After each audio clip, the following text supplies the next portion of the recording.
It's Matt Mueller, everybody. Morning, Stephanie. He's a legal thriller. Yeah. I think you're right. That I will never forget that. Yeah. I hope in a good way. We're going to send that along to Brian Williams so that you can have the proper introduction. Oh, yeah. Matt, we were saying, we took this live yesterday when we were on the air, and if you're not a legal expert like you're sort of going, oh my God, am I hearing what I think I'm hearing? And then, listening to you yesterday, on MSNBC, I was like, oh, okay, I am hearing what I'm hearing. I mean, the first thing you said yesterday is Bob Mueller's statement about his investigation was an implicit rebuke of Bill Barr. Seemed almost more than, what's the word? That word, implicit. It seemed pretty clear, didn't it? Yeah, I think that's right. And the strange thing is, look, anyone that read the report in detail, and I recognize not every American has, because that's a lot to ask from everyone. It's a long, detailed, dense report. Right. If you'd read the report, the report itself was an explicit rebuke of what Barr said. It just contradicted him in a number of places. Right. But that's one thing. It's another thing for Mueller to make the decision that he would go out and hold this press conference and choose to highlight the pieces of the report that most directly contradicted Barr. I thought that was a pretty it was an obvious decision he made, that it was important to do that. Don't you feel like it was like a Marine way of going, Jesus, read a book, get a haircut, get a job? Yeah, there was a little bit of Bob Mueller lecturing to the press and to everyone in the country, and having worked in the department with him, you do not want to be on the end of a Bob Mueller lecture, let me tell you. Well, let me quote you to you. You said on obstruction, when Barr held his press conference releasing the report, he was asked point blank, did the special counsel not make a determination because he thought it ought to be left to Congress? Barr said, I hope that's not what he's doing. It's the job of prosecutors to make the determinations. Obviously, Mueller clearly contradicted that, right? Yeah, look, you can always quote me to me. I thought that was brilliant, obviously. Yeah. Aren't you smart? Yeah, exactly. I know you. Yeah, no, I thought that was the most. Look, there were a few places where things that Barr said were technically true but misleading by omission, and you saw DOJ putting out a statement yesterday saying there's no contradiction between what they said, and that's true if you just get down to the very dead letter. Did Barr lie about certain things or not? But on this one, I think it's pretty clear that he was pretty close to the line of lying, certainly misleading. I mean, he said, look, I hope that what Mueller wasn't doing was leaving it to Congress, when the report made absolutely clear, and Barr presumably had read the report by the time he said that, that is exactly what Mueller was doing. And Mueller wasn't doing it just because it was his choice or his decision. He was doing it because that's what the Department of Justice policy is. Yeah. He was bound by it. And there's a whole section in the Mueller report, right, Matt, that talks about Congress and Congress's role. And it couldn't have been clearer. And I think that, that part is one of the key questions we had, right? Did he mean for Barr to make the decision on obstruction? And clearly it seems to me like that was one of the big reasons for this press conference, right?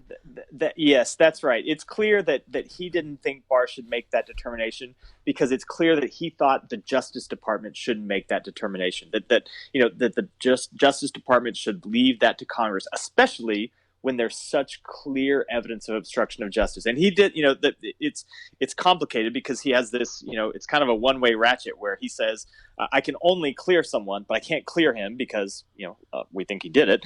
Right. But if I could clear him, I would. But I also can't accuse him because that wouldn't be fair, because he can't clear his name in court. So it created this space for Barr to exploit, and that's, of course, what he did. Well, and you also talked about not only that, but it was pretty extraordinary that Mueller's office released a document, right? New document from Mueller's office, you tweeted, contrast Barr's assertion about how Mueller determines if there was obstruction of justice to Mueller's different explanation. You said pretty aggressive move. This is the DOJ press officer way of saying, in case you missed the glaring contradiction we were pointing out in our statement, here it is in writing, right? Yeah, well, that's what I thought, although then it turns out it might have been wrong. Then DOJ later went around telling reporters that Mueller's office put out that statement to try to show that they were consistent. And it's weird. If you just look at the very last sentence of what Barr said, it's what I was kind of referring to earlier. It is true. Mueller did not determine that he committed a crime, but so they are consistent in that way. but it's misleading because of everything Barr had left out beforehand, which is why Mueller had made that determination. And there's something weird going on inside DOJ and at the DOJ press office. I bet. Mueller's spokesman is back now working. Mueller's gone as of today. Mueller's spokesman is back now working for the press office that I used to run. He works for the person who reports to the Attorney General. So there's some weird pressures, I suspect, going on, some weird internal politics that produced this joint statement and some of the other attempts by DOJ to say, oh, no, these two have nothing but agreement here, nothing to see, move along. Yeah, but it was pretty easy for, legal eagles like you to cut and paste, Bill Barr on April 18th. Well, Special Counsel Mueller did not indicate his purpose was to leave decision to Congress. I hope that was not his view, since we don't convene grand juries and conduct criminal investigations for that purpose. And you said Bob Mueller today. And second, the opinion says that the Constitution requires a process other than the criminal justice system to formally accuse a sitting president of wrongdoing. I mean, obviously, he doesn't have to say the word impeachment, does he? It's pretty clear. That's right. Look, I think two things. One, Barr was flat out lying about in that piece of his statement, and two, Mueller both there and then yesterday there was this other quote where he said, the reason we can investigate the president is because, among other things, we can charge co-conspirators with a crime of And I thought that among other things was kind of like the old Seinfeld yada yada yada over the most important part. The among other things are, one, Congress could impeach the president, and two, after the president leaves office, he could still be indicted, and that's one of the reasons we investigate those things. Yeah. That's what I felt like. It was a legal improv document myself, Matt. It was yes, and it was like impeachment, and also helpfully when he leaves office, here is the charging documents, basically. I love you. His first tweet yesterday, Trump said, nothing changes from the Mueller report. There was insufficient evidence. And you said, wow, what an incredible retreat in his messaging. Right. I'm like, is that his 2020 slogan, Trump? There was insufficient evidence to. It really was something. Now he's back this morning. He's back on message with no collusion, no obstruction.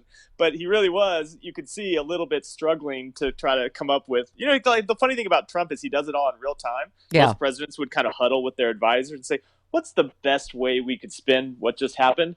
And Trump just kind of workshops everything on Twitter, right? So he'll put one message out and kind of, well, that didn't do so well. Let me try another one, and he sees what sticks. Matt, what's the legal view on consciousness of guilt for someone that accidentally tweets Russia helped get me elected and then immediately deletes it? Well, so that is the weird thing. So one of the weird things about Trump is that he says so many things. Sometimes he says things that in the legal world are called, admissions against interest, right? And it's believed that when you make an admission against interest, it really is you telling the truth because you said something that hurts you. But Trump does it in this weird way all the time, where he'll make an admission against interest, but act as if it's completely legitimate. Like, for example, saying the classic example is the Russia, if you're listening. That is that's like him just kind of trying to break the law out in public. But because he does it out in public and openly and shamelessly, he acts as if it should be interpreted differently, and a lot of people give him the benefit of that doubt wrongly. Matt, let me ask you something personal. It's not awkward, Travis. But no, I'd forgotten because you are one of the few Whenever people... you say it's not awkward, yeah, it's awkward. It's awkward. No, just because you mentioned at the top, I'd forgotten that you're one of the people that has worked with Mueller, that knows him directly. Right. My first take, I don't know what you think, is I don't know whether he was nervous. He was obviously stumbling a little. I think it is clear that he really does not like being in the public eye. I mean, that was obviously his whole thing about, I don't want to have to do this again. What was your take on yesterday? In that sense, knowing him. Yeah, look, so he hates being in the public eye. Yeah. I used to bang my head against the wall trying to get him to do press conferences at times when I thought DOJ really could have used the personal credibility he had banked over the years.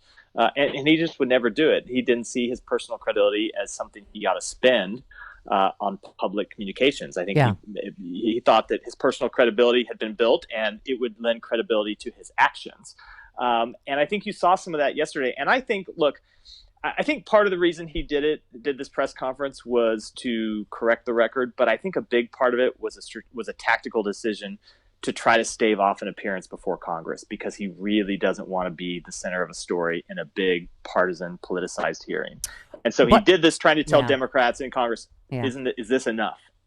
Well, and right. I don't know that it will be. Yeah, no, I mean, it sounds like even Adam Schiff, I think, has already said that. I mean, I really do think, I understand it, Matt, but I feel like the American people really are due more answers. There are so many questions, including, as Adam Schiff said, what happened to the counterintelligence part, that are really critical to America. And you said it shows the power of TV yesterday, both for Trump and the public. Until today, Barr was on it and Mueller wasn't. Yeah, go ahead. Absolutely, that is absolutely right. That has been the thing about trying to get hearings set for a long time, and it's why Trump is trying so hard to block hearings, to block witnesses from showing up, is because, I said it a minute ago, you can't expect every American to read the report. If they did, anyone reading it fair-mindedly would go, this guy is a stone-cold criminal. He ought to be removed from office immediately. Right. But they will watch television. And so they saw Bob Mueller. They would see Bob Mueller at a hearing. If he testifies, they would see Don McGahn. They would see all these other witnesses. And I think that can have a pretty substantial effect on public opinion. Matthew, that's why I want to talk to you this morning, because you're such a great combination, not just the legal part of this, but coming from the communications part about stuff like this. Do you understand the strategy politically or legally for not having impeachment now? I mean, clearly, I understand. I said earlier about televised hearings, but clearly they're not complying with anything. Don McGahn's not showing up. They're not supplying. I mean, doesn't it seem like this is really the only avenue left? So I do understand the strategy. I'm not sure I agree with it, but their calculation is essentially this. Trump has committed crimes that merit his removal from office. And they're making the calculation, and I don't know if this is right or wrong, that an impeachment inquiry would ultimately fail to remove him from office because he would be, acquitted in the Senate, and that he would emerge from that stronger. And that not only would you fail, but I disagree. By failing, so I'm not sure if I agree or not. I think it's unknown. I think it's impossible to know. Yeah. And if you fail to remove him from office, that makes it harder to remove him from office in an election. And so ultimately, you are doing this for nothing. Now, I have two issues with that. One, I don't think anyone can predict what would happen. I think there's just as good a case to be that impeachment would weaken him politically and make it easier to defeat him. Nine and a half minutes from yesterday says you're right on that, but go ahead. I think that's right. The other thing is, look, it's just very hard to swallow the idea that at the end of this, there is no official sanction for Trump. Even if it's just one House of Congress saying, what you did is absolutely unacceptable. If there's no official sanction at all in the form of an impeachment by the House, or maybe if it's even censure, although that's weak, kind of milquetoast, it tells Trump and it tells future presidents that you can act this way, you can obstruct an investigation, you can try to shut it down, you can ask people to lie about it, and it's okay, and there will be no consequence. And I don't think that's something that can stand. Yeah, and it makes the 2020 case, Matt, to the American people, and by the way, to the cowards that haven't read the report in Congress. Right, it was clear that all these Republicans, and if Nancy Pelosi is going to wait for Mitch McConnell to agree with her, hell's going to freeze over. There's one other thing that somebody, a kind of not political person, just a regular average Joe said to me yesterday, which is, she was a Democrat, and she said, look, one thing that frustrates me about Democrats is the Republicans are just gangster, and they wouldn't be hesitating at all to go after a Democratic president, and the Democrats are weak, and there's something about being a little gangster, especially when the merits are so strong on the side of impeachment and removal. There's something about just doing what's right and being tough and not worrying about it. Yeah, I agree.